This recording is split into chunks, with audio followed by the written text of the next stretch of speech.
Yeah, well, I think also, a lot of people, they don't travel because they think they cannot afford it. So, Yeah. for example, when I go hitchhiking or when I stay in the cheapest hostels, I always share with my experience saying you can actually travel for free. Well, if you don't consider the visa applications and visa fees, but really right now travel is so affordable. Like you really, it's like, I think it's possible to travel for free. And I actually met people who travel like not even spending a dime. I think I told you the story of a Russian woman, right, Ady? She was traveling. No. Yeah.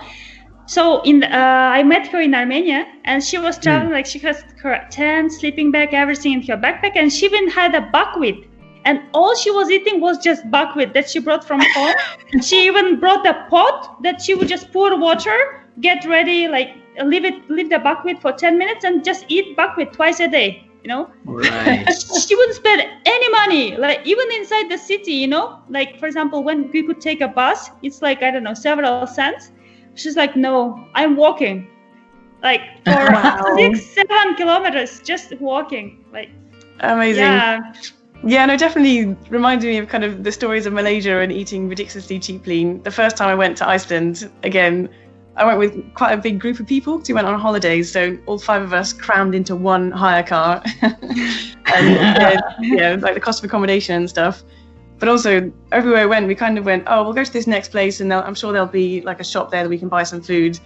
But it was like Sunday, and basically in the country, no supermarkets are open on Sundays, or they close really early. So we'd get to the next town, and obviously that's just a cultural thing that they're like, no, it's Sunday. We all know that the shops aren't open on Sunday just because you're used to 24-hour conveniences wherever kind of you've come from. So we literally the entire trip just bought spaghetti from the garages, tomatoes. And to begin with, we were like putting extra veg in, as in like a tin of sweet corn or a tin of peas. In fact, no, we were putting them both in at the same time. And I basically said, not a big fan of sweet corn. Could we maybe have like one day of tomato, peas and pasta? Sweet corn and pasta, and tomatoes and pasta. Fancy. One other guy literally just ate dried noodles the entire time. A lot of people get there and just realize how hideously expensive it is, because you can get really cheap flights to Iceland, especially from the States. I think their like national air company, they kind of do, you can go to Europe, but you can also take a stopover in Iceland for like 2 to 4 days. So a lot of people do, I'll do that. I'm on a cheap flight. And they get to Iceland and just realize they've emptied their pockets in Iceland and, got no money. Oh my God. That's a good strategy, actually. That's a good country strategy, marketing strategy. Yeah. I mean, it really sounds like I'm going to admit and say that this is really at least my cheap thrill, that can I provide nutrition to my body on the road with the least amount of money that I spend. So I remember when we were traveling in France. So I was traveling with a bunch of travel buddies. So there wasn't a fixed travel partner. And one time there was this guy, and we managed to find a super cheap hotel.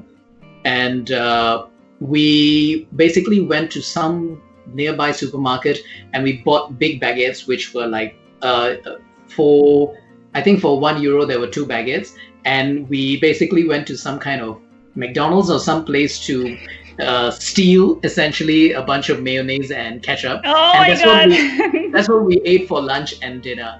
And when I share this, one would think that you should be ashamed of being so cheap, but I'm really not. I'm very excited and I'm very thrilled to share that this is how low we went in terms of our budget travels. And it's, now that I think about it, it was not only about saving money, but it was also about the thrill of how you can do more with less, so that the next day when you step out and you see, like, I'm crazy about museums, and I know Vicky is as well.